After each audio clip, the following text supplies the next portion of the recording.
Muy buenos días tengan todos. Es un gusto estar nuevamente con ustedes en una charla más de nutrición y deporte. Soy la nutrióloga Rebeca Camacho Trujillo, responsable de la dieta de los deportistas de equipo representativo de la UNAM desde hace 35 años y académico de la UNAM también desde hace 35 años. Tengo el gusto de impartir clases en las especialidades, en la especialidad de medicina del deporte y actividad física y en la especialidad de cultura física y deporte. Y pues ya desde el 2021 en estas charlas que tenemos todos los martes a esta hora. Y es un gusto. Hoy la charla es maratón, dieta, hidratación, suplementos y ayudas ergogénicas, enfocado obviamente todo para la maratón, por eso iniciamos con maratón, es, ya que pronto va a ser la maratón de la Ciudad de México. Entonces, pues vamos a intentar abarcar todo esto. De hecho, quedó muy larga la charla, entonces la parte de hidratación no la voy a poder lograr tocar. Pero la próxima que vamos a ver, la de frutas, yo creo que ahí me da tiempo de ponerla, los puntos más importantes de hidratación para la maratón. Bien, entonces vamos a comenzar en esta charla, siempre al inicio. Me toca raro esto. Maratón. ¿Cuáles son nada más recordar unos datos de la maratón? Para empezar, se puede decir la maratón o el maratón, las dos formas son aceptadas. Entonces, yo las uso indistintamente en la charla. Es una carrera, como supongo todos saben, es una carrera de larga distancia que consiste, perdón, en recorrer 42.195 kilómetros.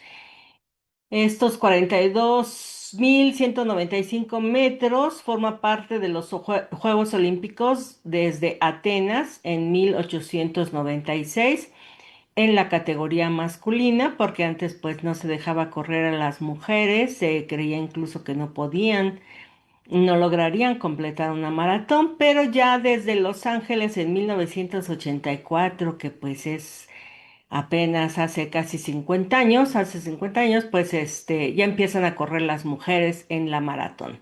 Originalmente era de 40 kilómetros nada más, pero en la Olimpiada de 1908 la reina de Inglaterra, quiso que pasara enfrente del palacio, de Buckingham, y que entonces promocionó, se le agregó este cachito extra a la maratón para que pudiera pasar frente al palacio y quedó entonces en 42.195 kilómetros.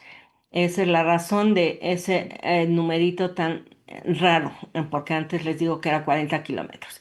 Bien, su origen se basa en la historia del soldado Filipides, quien en el año 490 a.C. murió de fatiga tras haber corrido 40 kilómetros desde la ciudad de Maratón hasta la ciudad de Atenas para anunciar la victoria sobre el ejército persa.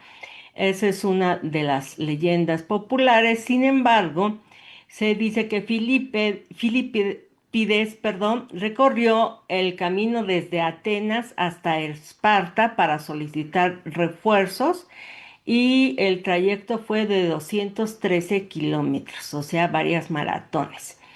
Entonces, pues esa es la realidad. Y no sé si ahorita ya rompieron este récord, pero el récord de la maratón lo tenía señor Eliud, que en 2018 en Berlín logró cronometrar un tiempo de 2 horas, 1 minuto 39 segundos. Y en la rama femenina lo tiene Brigitte Kosgei, eh, Kosgei, perdón, este, que en el 2019 en Chicago logró cronometrar un tiempo de 2 horas 14 minutos 04 segundos, o sea, pues atrasito, pero va muy rápido. se han bajado los tiempos y como ven, pues es bastante rápido, 2 horas, ¿no? Cuando la mayoría de las personas que participan, por ejemplo, en el Maratón de la Ciudad de México, pues lo hacen, la mayoría están pensando ahí unas 4 horas. Digo, los que no son, corredores, me refiero que les interesa participar, pero no tanto ganar y hacer tiempos así maravillosos, pues más o menos andan ahí alrededor de las 4 horas. Ok, entonces, pues esos son la numeralia de la maratón y vamos a ver ahora sí vamos a hablar de la nutrición. Y para hablar de la nutrición, pues lo primero vamos a hablar de kilocalorías o de energía. Ya sabemos que la energía en relación con la nutrición la medimos normalmente en kilocalorías y entonces nos preguntaríamos cuántas kilocalorías se requieren para correr una maratón. Y aquí tenemos esta tabla que nos habla que para empezar depende de la velocidad a la que vaya. Hasta arriba a 9 minutos por kilómetro, después en la columna de la izquierda, 9 minutos por kilómetro, 7,5 minutos por kilómetro, 6,3 minutos por kilómetro y hasta abajo 3,2 minutos por kilómetro. O sea, va bajando la velocidad, va siendo más rápido la velocidad a la que va corriendo la persona. Y entonces, de acuerdo a esta velocidad a la que va, el maratón en las columnas de en medio lo tenemos que lo recorrería, el caso de que va a una velocidad más lenta de 9 minutos por kilómetro en 380 minutos, lo cual son 6 horas 33 minutos. Y en el caso de hasta abajo, que va corriendo mucho más rápido a 3 minutos por kilómetro, debe ser al revés, yo creo. 135 minutos recorrería y sería en 2,525 horas, o sea, de los tiempos ya estos de elite, que se va contabilizando ya para de veras las competencias. Y entonces, si van lento a 9 kilómetros por minuto, sería entonces que van gastando 6 kilocalorías por kilogramo de peso por hora. Y si van a 3,2, pues van gastando el doble porque van mucho más rápido. Obviamente el esfuerzo es mayor, entonces van mucho más rápido. Irían gastando 13,3 kilocalorías por kilogramo de peso por hora. Esto nos daría que para una persona de 55 kilogramos en la columna anaranjada, o una persona de 70 kilogramos en la columna verde, tendríamos que si va a 9 kilómetros por minuto, pues serían, no, 9 minutos por kilómetro, sí, sí está bien, no puede ser 9 kilómetros por minuto. Sería a 360 kilocalorías por hora y si va mucho más rápido, serían 790 kilocalorías las que gastaría esta persona. Y entonces vemos que pues quien va más rápido va gastando más kilocalorías, ¿no? En el caso de 70 también vemos pues que va aumentando según va aumentando la velocidad, pero bueno, el promedio de las personas que corren la maratón están entre 4,43, digamos, por ponerlo ahí, 2,88 horas, y entonces ahí es más o menos lo que estarían gastando en energía, en kilocalorías. Aquí ya les puse, bueno, eso es por hora, 360 en la columna anaranjada era por hora, pero y al parecer aquí decimos, bueno, pues gasta mucha más energía quien va más rápido. Y sí, gasta mucha más energía quien va más rápido. Sin embargo, como quien va más rápido llega más rápido a la meta, recorre la maratón en 2 horas, pues gasta solamente 1,796 kilocalorías. En cambio, quien va más lento, gasta menos energía porque va mucho más lento, pero este ritmo lo mantiene más o menos por 6 horas, pues gasta 2,279 kilocalorías, ¿no? Entonces, más o menos, ahí vemos un intervalo. Esto es calculado para una persona de 55 kilos, que los maratonistas pues suelen ser delgados.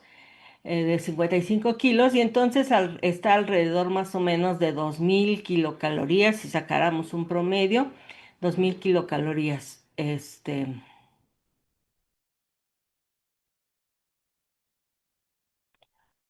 Y ahí está otra vez el intervalo en el que más o menos todos se van a estar desplazando.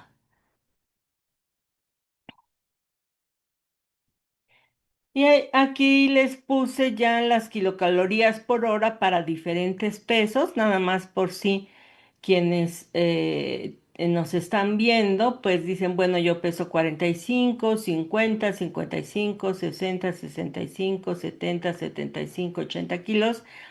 Y aquí voy a una velocidad de 9 minutos por kilómetro, o de 7,5 minutos por kilómetro, o de 6,3 minutos por kilómetro, 4,1 minutos por kilómetro, o si ya soy corredor de elite y se voy a la velocidad que correría un maratonista de elite.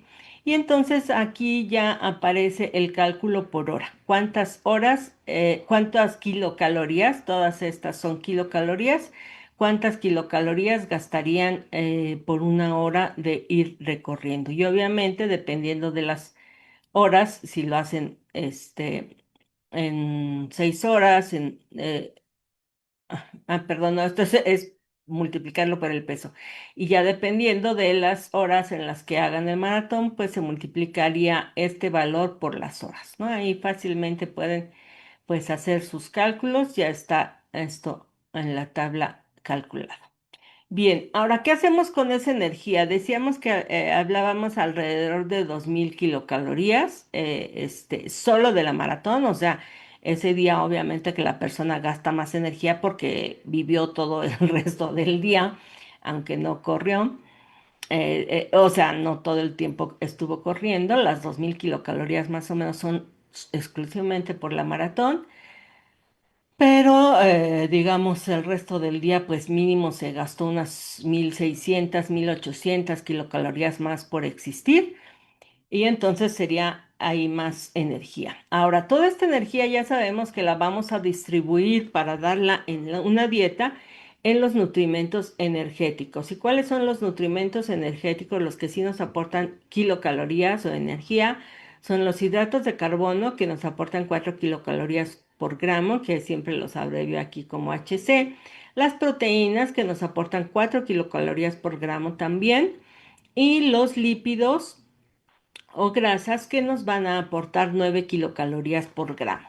Entonces, estos son los nutrimentos energéticos, pero ya sabemos que la distribución no va a ser como se ve aquí, como si fuesen círculos del mismo tamaño, sino que dependiendo del deporte vamos a hacer una distribución porcentual del total de la energía de la dieta en estos nutrimentos. Y entonces, más o menos en promedio para un maratonista, requeriría el 15% del total de la energía en proteínas o prótidos, el 25% del total de la energía en lípidos o grasas y el 60%, esto es del periodo de preparación, todo el tiempo que esté entrenando, más o menos el 60% sería lo ideal que fueran glúcidos o hidratos de carbono o carbs, como quieran llamarlos, o carbohidratos. Entonces, este sería más o menos la distribución porcentual de los nutrimentos energéticos que requeriría un maratonista. 15, 25, 60, que realmente es una distribución que le puede servir a la mayoría de las personas. Y también porque seguramente se preguntan, o que otras veces en la literatura es muy común que se encuentre cuántos gramos de nutrimento por kilogramo de peso por día debe de consumir la persona. Y bueno, aquí les puse esta tabla que nos dice que serían durante el entrenamiento de intensidad moderada, 3 horas por día, serían entre 6 y 10 gramos por kilogramo de peso por día de hidratos de carbono. Si ya es mayor a 4 o 5 horas por día, o sea, un entrenamiento mucho más fuerte, serían entre 8 y 12 gramos de hidratos de carbono por kilogramo de peso por día. Y preparación ya para eventos o para el mismo evento sería 10 a 12 gramos por kilogramo de peso por día. Aquí nos dice, bueno, previo al evento, durante 36 a 48 horas antes, que esto es lo que sería este valor, lo que sería una carga de glucógeno, que es lo que vamos a ver más adelante. Entonces, este es el valor o el porcentaje que nos va a servir. Y otra vez les pongo los cálculos aquí en una tabla, una persona de 55 kilos, una persona de 70 kilos. Si le damos 6 gramos de hidratos de carbono por kilogramo de peso, quiere decir que debería de consumir su dieta, debería de tener 330 gramos de hidratos de carbono. Y los días previos a la competencia, cuando prepara una carga de glucógeno, esto, si se fijan, pues obviamente sube al doble, si este es 6, si este es 12, sube exactamente al doble, son 660 gramos de hidratos de carbono al día los que tendría que estar consumiendo. Y una persona de 70 kilos, si está entrenando de 1 a 2 horas al día, serían 420 gramos de hidratos de carbono. Si ya tiene un entrenamiento más intenso, está entre 8 y 10, sería entre 560 y 700 gramos de hidratos de carbono diarios. Y ya preparando una carga de glucógeno serían 840 gramos de hidratos de carbono. Muy bien, esto traducido a los equivalentes del Sistema Mexicano de Alimentos Equivalentes sería, bueno, esta tabla es una captura de imagen de ¿cómo se llama? El programa de cálculo que diseñé para esto. Es una página de Excel, entonces es muy fácil crearlo. Y nos dice que serían 24 equivalentes de cereales del Sistema Mexicano de Alimentos Equivalentes.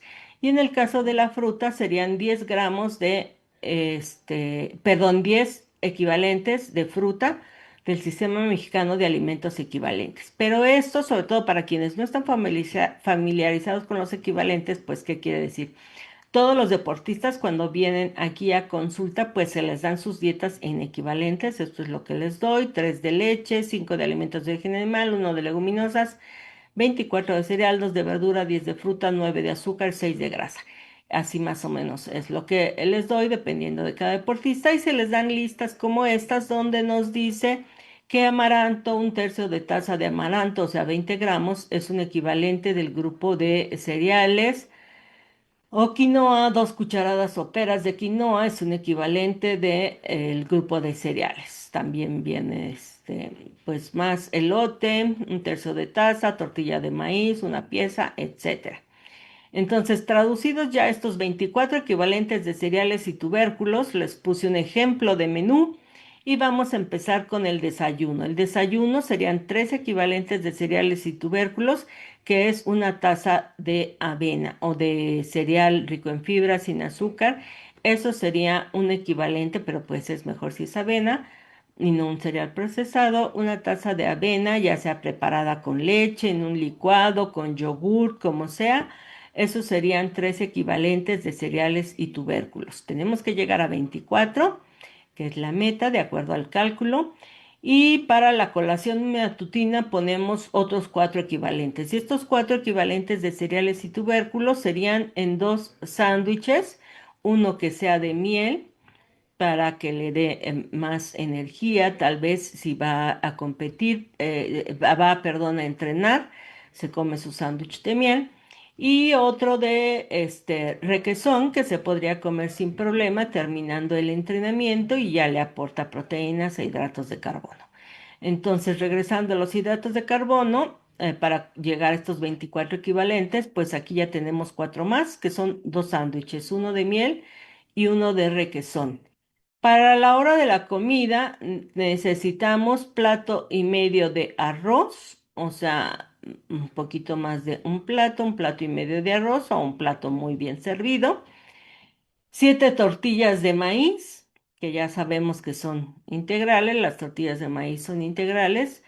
Entonces eso sería un buen aporte, y una papa mediana acompañando los alimentos, ahí parte de la ensalada, acompañando la parte de la carne u otra cosa. Entonces eso, con eso reuniríamos 11 equivalentes más los que llevábamos, ya nos estamos acercando cada vez más a 24 equivalentes de cereales y tubérculos. Para la colación vespertina, pues ponemos otra vez más, otra vez, en este caso son 4 equivalentes de cereales, y esto es con un esquite, una taza de esquite serían más o menos una taza de las pequeñas, no de los esquites grandototes, uno pequeñito, uno mediano, más bien uno mediano, sería una taza, que serían 3 equivalentes de cereales y tubérculos por el maíz. Ya nada más si está próxima a la noche, pues pónganle poquita, ya saben, mayonesa para que no tenga mucha grasa. Y bueno, sería una taza de esquite, que son 3 equivalentes de cereales y tubérculos, y una alegría como postre, ya sería el otro equivalente, y tendríamos 4 equivalentes de cereales y tubérculos. Y para la cena, ahí ya si los fueron contando, llevamos 22 equivalentes y ya nada más nos faltan 2 equivalentes, que es muy fácil. 2 equivalentes de cereales y tubérculos, pues son 2 rueditas de hot cake. 2 rueditas de hot cake, quedaría una cena ligera, bastante ligera para este deportista, y pues ya si le pone frutita o le pone un poco de miel, pues ya reúne más hidratos de carbono para su cena. Bien, eso fue en cuanto a cereales, que quedamos que son 24, que si ven aquí en la columna verde son los hidratos de carbono que aportan. La leche pues nos aporta 33 gramos, 3 vasos de leche de hidratos de carbono. Las carnes o alimentos de origen animal no aportan.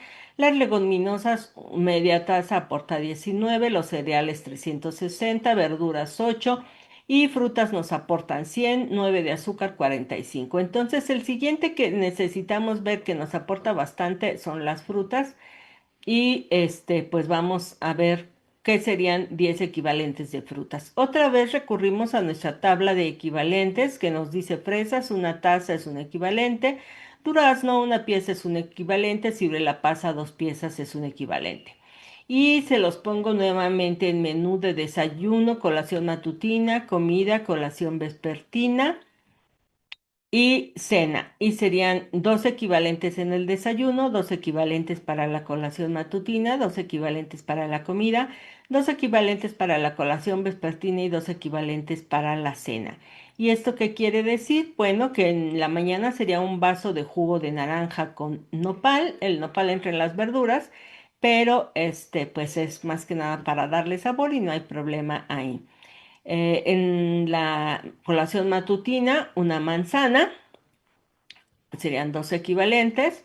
Otra vez en la comida, sería tal vez de postre un plátano, que serían 2 equivalentes, o 4 guayabas, con las que se podría hacer un agua para la comida, serían 2 equivalentes. Para la colación vespertina podría ser un mango y, perdón, para la cena, 2 equivalentes, que sería media taza de uvas. Ahí no dejé ver, pero son media taza de uvas. Y entonces ya ahí tendrían sus 10 equivalentes de frutas para el deportista. Estamos quedando que esto es para un maratonista, ¿no? Los humanos que no somos maratonistas, obviamente necesitamos comer un poco menos. Ahora sí, sigue el siguiente apartado, que son los suplementos y las ayudas ergogénicas. Porque bueno, ya terminamos ahí más o menos la dieta, pero ahorita vamos a volver a hablar de la dieta, porque ¿qué son los suplementos y ayudas ergogénicas? ¿Son lo mismo o hay una diferencia? Pues vamos a ver que los suplementos forman parte, algunos, de las ayudas ergogénicas. La ayuda ergogénica se define como la aplicación de cualquier método o maniobra, ya sea de tipo nutricional, físico, mecánico, psicológico, farmacológico, que se realiza con el fin de mejorar la capacidad de realizar un trabajo físico determinado o el rendimiento deportivo. Esa es la definición de ayuda ergogénica. Y ya en específico, las ayudas ergogénicas nutricionales son un conjunto de estrategias alimentarias dirigidas a mantener y o aumentar la capacidad de realizar un deporte, minimizando las manifestaciones de fatiga, sin poner en peligro la salud del deportista y sin violar, por supuesto, el espíritu deportivo. Esto quiere decir que sin que pudieran entrar en lo que sería este doping. Entonces, estas son las ayudas ergogénicas nutricionales y de las ayudas ergogénicas nutricionales tenemos que básicamente las podemos enfocar en tres. Dieta, una dieta especial que ya vimos que es una dieta muy alta en hidratos de carbono, pero ahorita vamos a hablar de la dieta previa. Un alimento en especial podría ser sí un alimento que nos ayude, que sea una ayuda ergogénica o un suplemento dietético en especial. Muy bien. ¿Qué sería la dieta? Bueno, ayudas ergogénicas, entonces son dieta, alimento, suplemento. De la dieta, pues sobre todo va a ser la dieta que ya llevaba el deportista con un equilibrio 15, 25, 60, 60 para hidratos de carbono. Pero hay una dieta especial justo antes de la competencia que se llama carga de glucógeno y que se considera una ayuda ergogénica que va a recibir el deportista, el maratonista en este caso, bueno, ahorita vamos a ver para qué. Alimentos, podría ser, vamos a tener ahorita de ejemplo la remolacha o como alimento natural, o los geles, que son alimentos, digamos, ya preparados especialmente para la competencia deportiva. Y suplementos, ahí puse los geles y vamos a ver otras cosas, porque los geles siempre, como son alimento también, entran entre alimento, suplemento y otros suplementos especiales. Muy bien, la carga de glucógeno, entonces vamos a hablar del primero, que es carga de glucógeno. ¿Qué es la carga de glucógeno? Bueno, el glucógeno, ¿qué es? Para empezar, es un hidrato de carbono o un carbohidrato o ¿De dónde sale este glucógeno? Pues es la reserva o el almacenamiento de hidratos de carbono que tenemos en nuestro cuerpo. Las plantas almacenan hidratos de carbono en forma de almidón, es como lo van a almacenar, y nosotros lo almacenamos los hidratos de carbono como glucógeno. Esto lo almacenamos en los músculos y en el hígado. Es donde los vamos a estar almacenando. Y entonces las plantas almacenan almidón, nosotros almacenamos de glucógeno y la carga de glucógeno es pasar de almidón a glucógeno. Finalmente, bien, se dio su vueltecita. ¿Qué es la carga de glucógeno? Se llama carga de glucógeno o carga de hidratos de carbono. La dieta, fíjense, por eso les decía, es dieta ayuda ergogénica, es una dieta que se sigue antes de una competencia de más de 100 minutos de duración, con la finalidad de conseguir una sobrecompensación de los almacenes de glucógeno del atleta y finalmente, o sea, al obtener una sobrecompensación de los almacenes de glucógeno, quiere decir que se llenaron muy bien. Se supone que primero se vacían y después se llenan y este proceso hace que se llenen en forma muy ordenada y queden con una mayor cantidad de glucógeno guardado y esto va a ayudar a reducir la fatiga en la competencia y mantener el ritmo de la carrera durante las últimas etapas de competencia, sobre todo si al final tiene que hacer un sprint el deportista,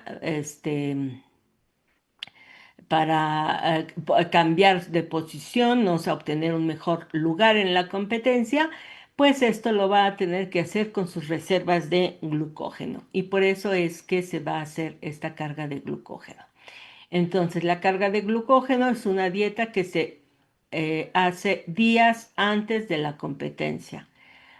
Y cómo va a ser entre el 10 y el 12% de hidratos de carbono por kilogramo de peso, ya habíamos comentado, y el entrenamiento tiene que ver. ¿Por qué? Porque primero se espera, bueno, el entrenamiento siempre va a estar haciendo que se depleten o que se acaben, que se agoten las reservas de glucógeno que tiene el deportista. Y entonces se hace como que un entrenamiento más ligero y se incrementa en forma importante los hidratos de carbono para que el entrenamiento no se acabe ya esas reservas y la dieta, pues aporte mayor cantidad. Antiguamente, originalmente, las cargas de glucógeno se hacía una depleción total de las reservas de glucógeno con un entrenamiento exhaustivo y una dieta muy, muy baja en hidratos de carbono. Y ya después se invertía esto y se daban más hidratos de carbono y disminuía el entrenamiento. Pero actualmente ya casi no se usa, sobre todo para no usar esta dieta tan extrema. Muy bien. Y entonces, ¿qué serían estos? Les decía ahí que nos dicen que debe ser entre 10 y 12 gramos de hidratos de carbono por kilogramo de peso. Y entonces, dependiendo del peso corporal del maratonista, en la columna morada si pesa 55 kilos, en la azul si pesa 60 kilos, la verde si pesa 65 y la naranja si pesa 70 kilogramos. Y si le vamos a dar el valor de 10 gramos de hidratos de carbono por kilogramo de peso, va a requerir 550 gramos si pesa 55 kilos y 700 gramos si pesa 70 kilos.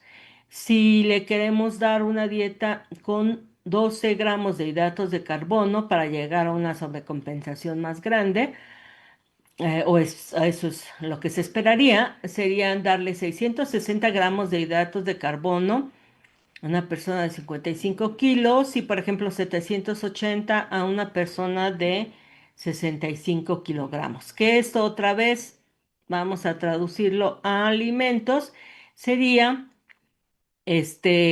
subir de 28. ¿Se acuerdan que hace rato teníamos aquí 24? Pues este sube a 28 y de frutas teníamos 10, sube a 12, ¿sí? Entonces ahí sería agregar algo más, cuatro más nos faltarían aquí. Por ejemplo, si nos quedamos en dos hot cakes, pues serían 6 hot cakes en la cena y ya la hicimos con este deportista en el ejemplo que tuvimos. Y de fruta, pues sería otro vaso de jugo, que es lo más fácil para beberse rápidamente y ya serían llegar a esos 600. Esta dieta, en este ejemplo, nos da 610 gramos de hidratos de carbono.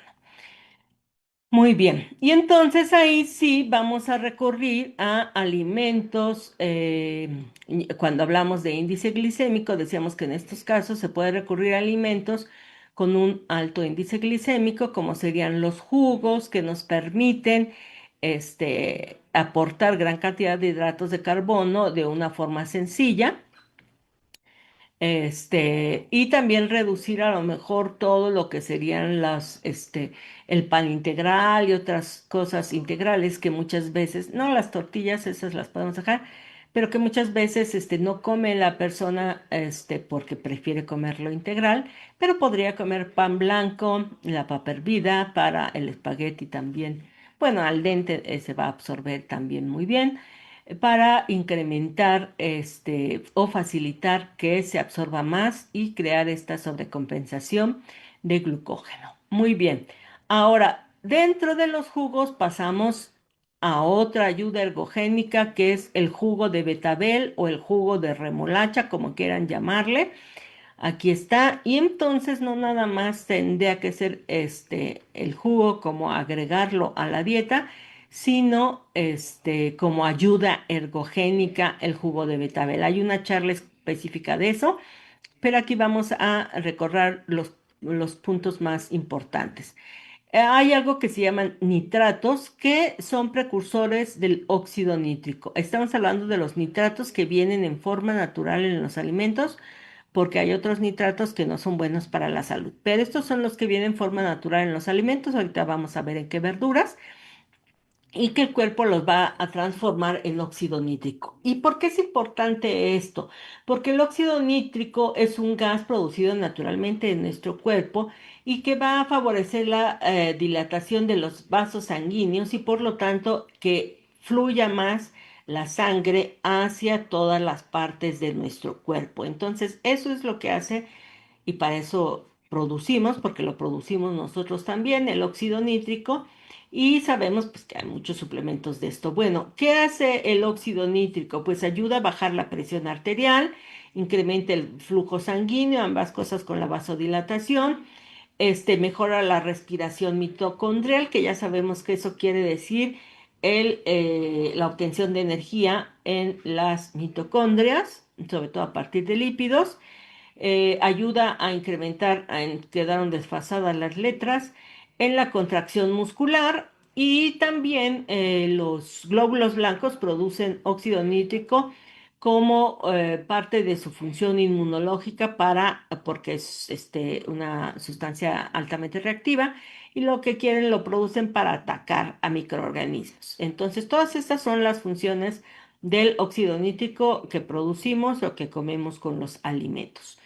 Bueno, no lo comemos como tal, comemos nitratos, ya quedamos. Los suplementos dietéticos en realidad no contienen óxido nítrico, si han visto, hay muchos que se anuncian como óxido nítrico, pero normalmente lo que van a tener son precursores de óxido nítrico, generalmente es L-arginina o L-citrulina, lo que contienen como que son dos aminoácidos como precursores de óxido nítrico. Hay una charla también de L-citrulina específicamente, si la quieren consultar y ampliar más el tema. El consumo de nitratos en la dieta entonces puede aumentar la biodisponibilidad de óxido nítrico, y tener el potencial de mejorar el rendimiento del ejercicio, porque obviamente si aumenta el flujo sanguíneo hacia los músculos, pues le llega más oxígeno y les llega más nutrimentos energéticos para que puedan realizar su función. Por eso es la importancia de el óxido nítrico. Y se ha visto que la suplementación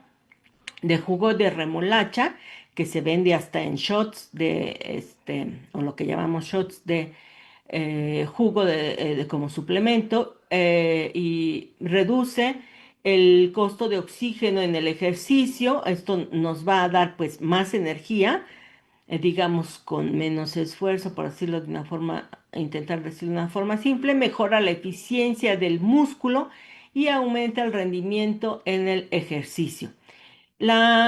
Ahora, óxido nítrico, estos los nitratos, hablando ya de los nitratos alimentarios que son precursores de óxido nítrico, tienen por ahí un tema que no es muy bueno estarlos consumiendo.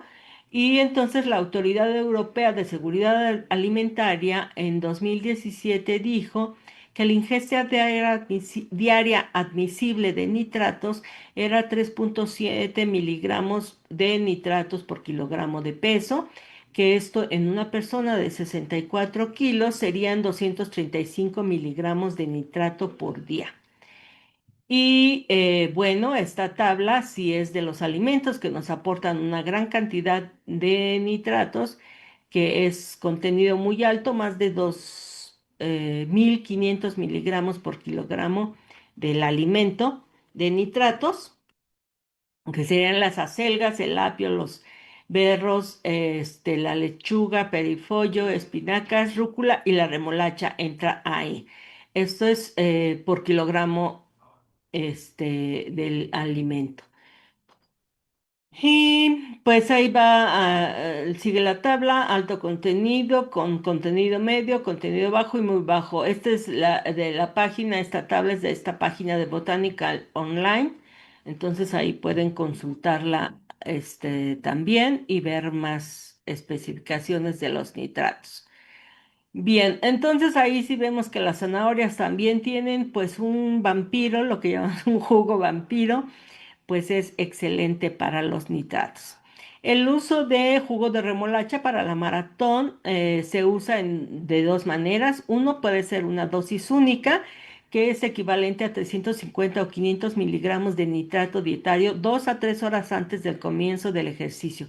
¿Por qué 2 a 3 horas antes de la maratón, que se empiece la competencia? Ahí debe ser más bien la competencia, porque ese es el tiempo que tarda en transformarse los nitratos en óxido nítrico. Empieza la transformación desde la boca con la saliva y va pasando por todo el aparato digestivo hasta que después ya se transformaron los nitratos en óxido nítrico. Por eso se necesita que se consuma 2 a 3 horas antes. ¿Y qué nos daría 400 miligramos de nitrato? Pues una taza, 200 gramos de betabel, 120 gramos de colchina, 150 gramos que son 2 cucharadas de rúgula, 2 cucharadas de perejil, 150 gramos de espinaca, de espinacas baby, 2 cucharadas de jugo de remolacha fresco, 500 mililitros, o 2 tazas de apio. Entonces, jugo de remolacha, también les decía, se puede hacer una dosis de carga, no necesita ser nada más el día de la competencia, puede empezarse desde antes y es lo mejor que se ensaye desde antes, que es con un consumo diario de alimentos como jugo de remolacha que aporten 300 miligramos de nitratos, pero también ya sabemos que otros alimentos lo aportan. Y sería de 3 a 15 días antes de la competencia. 3 a 15 días antes de la maratón. Están a tiempo de probarlos y hacer su carga, en este caso, de nitratos para la maratón. También hay suplementos, hay muchos suplementos. Este es uno de ellos, que se vende en polvito, hay para hidratar y hacer el jugo de remolacha. Y pueden buscar el suplemento, nada más recordar que debe de aportar un mínimo de 350 miligramos por porción, porque ya sabemos que a veces traen un montón de cosas, por ejemplo, azúcar, por darle sabor, y no nos aportan tantos miligramos de nitratos, entonces tiene que ser 350 miligramos de nitratos por porción. Y recordar que todo esto es para personas sanas, que se espera que un maratonista pues sea una persona en general que esté bien de salud, no pueden tener ahí problemas. Sobre todo si hay problemas de riñón porque los alimentos que tienen nitratos tienen oxalatos y eso es un problema para las personas con problemas de riñón. Ok, el uso de enjuagues bucales puede disminuir la conversión de nitratos en óxido nítrico, entonces cuando se está haciendo esta carga si se hace dosis única, pues no hay que usar enjuague bucal. Sí lavarse los dientes, pero no usar enjuague bucal. Muy bien, ¿qué seguiría? Los geles para los deportistas y la maratón. Los geles son fuente compacta y portátil de hidratos de carbono que se pueden consumir fácilmente inmediatamente antes o durante el ejercicio. Vienen en pequeños sobres de plástico, ahí se ve una imagen de uno, flexibles, fáciles de abrir con los dientes para facilitar ser ingeridos durante el esfuerzo físico. Contienen normalmente entre 20 y 25 gramos de hidratos de carbono, cantidad establecida como adecuada para consumir mientras se practica el deporte. Aportan entre 80 y 120 kilocalorías y de estas entre el 65 y el 70% pues son solo hidratos de carbono. Pueden tener otras sustancias como electrolitos, cafeína o guaraná, que ya sabemos que eso es cafeína, aminoácidos de cadena ramificada. Por ejemplo, el de la imagen dice sin cafeína, pero si trae sodio, nos aporta 55 miligramos de sodio.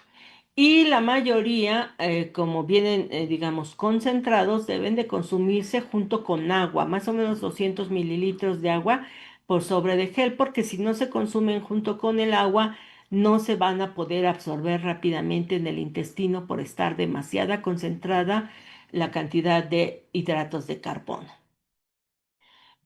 ¿Cuánto se requiere para la maratón? Más o menos, que es un esfuerzo que dura más de 2.5 horas, pues 90 gramos de hidratos de carbono por hora, y los geles son útiles porque aportan entre 20 y 30 gramos. Y también, como siempre, les ponemos que nos aporta entre 20 y 30 gramos, pues un plátano aporta entre 24 y 30, media taza de arándanos aporta 15.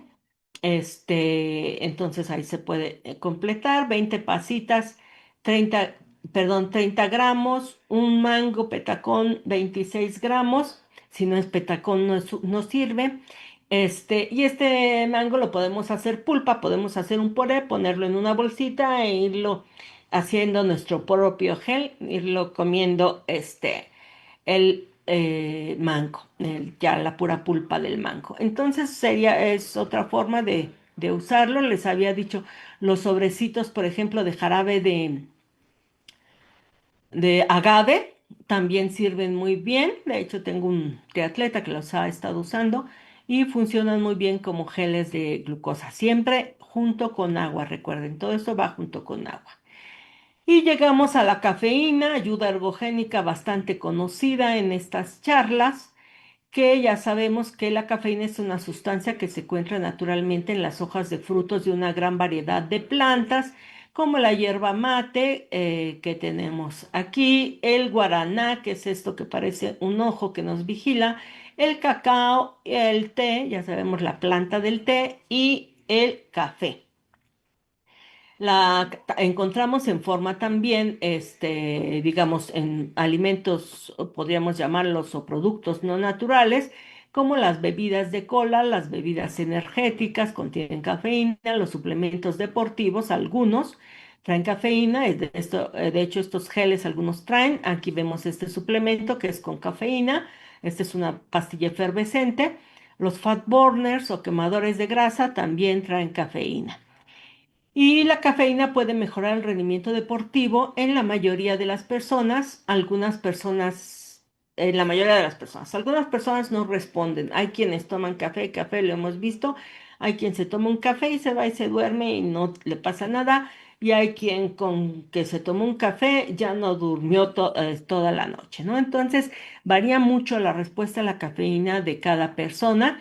Y por eso es que hay que ensayarla en los entrenamientos a ver cuál es nuestra respuesta a la cafeína.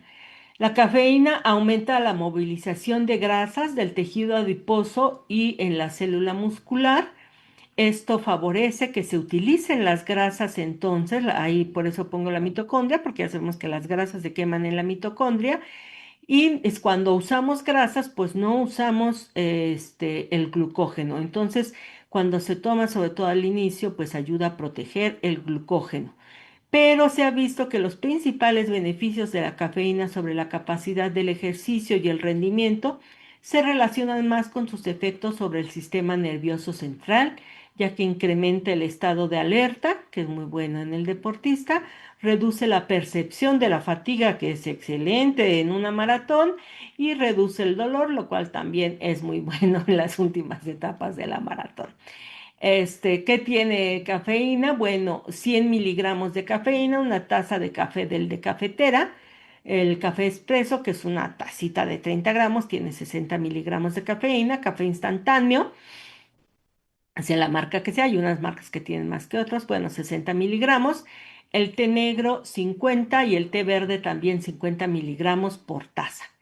¿Y cómo es que se usa la cafeína o cómo se usaría en la competencia? Bueno, antes, si se busca la movilización de grasas, les decía, es muy común que se use en ciclismo de ruta o en la maratón antes, desde antes de la competencia, para empezar a movilizar las reservas de grasa y proteger de esta manera, digamos, las reservas de glucógeno para que no sean usadas sino hasta el final de la competencia por si se requiere un sprint, una carrera donde se use más como fuente de energía hidratos de carbono. Entonces, antes si se busca movilización de grasa y al final, digamos por el kilómetro 30 más o menos, cada persona tiene que crear sus protocolos y saber cuándo necesita ese dosis de cafeína para sentir que la fatiga ya lo estaba inundando, que muchas veces da por eso del kilómetro 30, y entonces se toma su cafeína y recibe como que un despertar,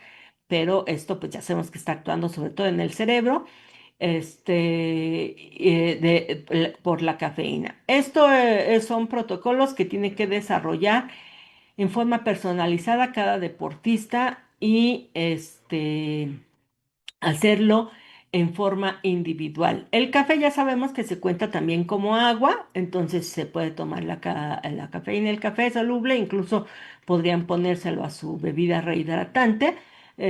Podría ser una solución también para tomar la cafeína porque no nos interesa el sabor, no tenemos que degustar un cafecito sino tomar la cafeína. ¿Y cuánto es la dosis? Más o menos son 200 miligramos, lo que se recomienda en general, por de cafeína en general, y aquí están las dosis de cafeína por kilogramo de peso, que más o menos nos dan esos 200. Aquí en azul se los marco, vienen otra vez los pesos, 50, 55, 60, 65, etcétera, hasta llegar a 100 kilos y 3 miligramos, que es la dosis máxima de miligramos de cafeína por kilogramo de peso.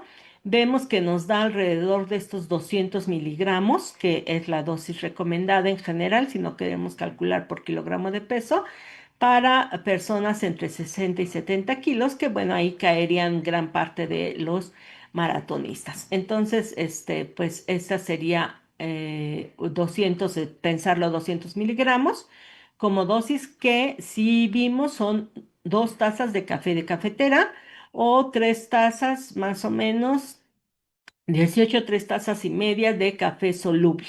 Entonces, pues es fácil de tomar esta cantidad de café.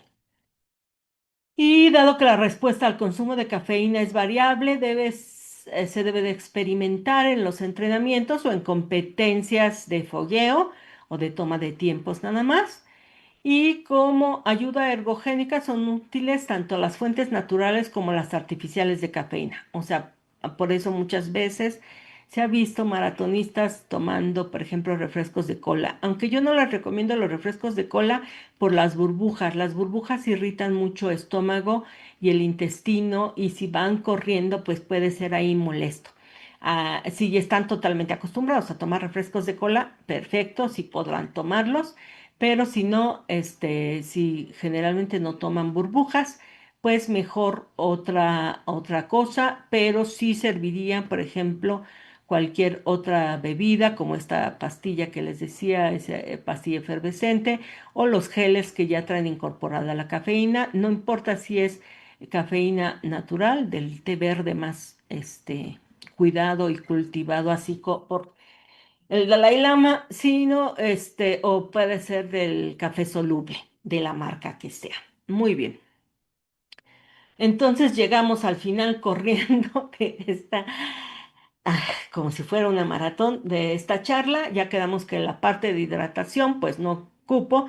Y la vamos a ver la próxima semana junto con lo de frutas, la importancia de las frutas para el deportista. Muchas gracias por su atención y agradezco como siempre a la producción que hace posible que esto se lleve a cabo. Hasta la próxima semana.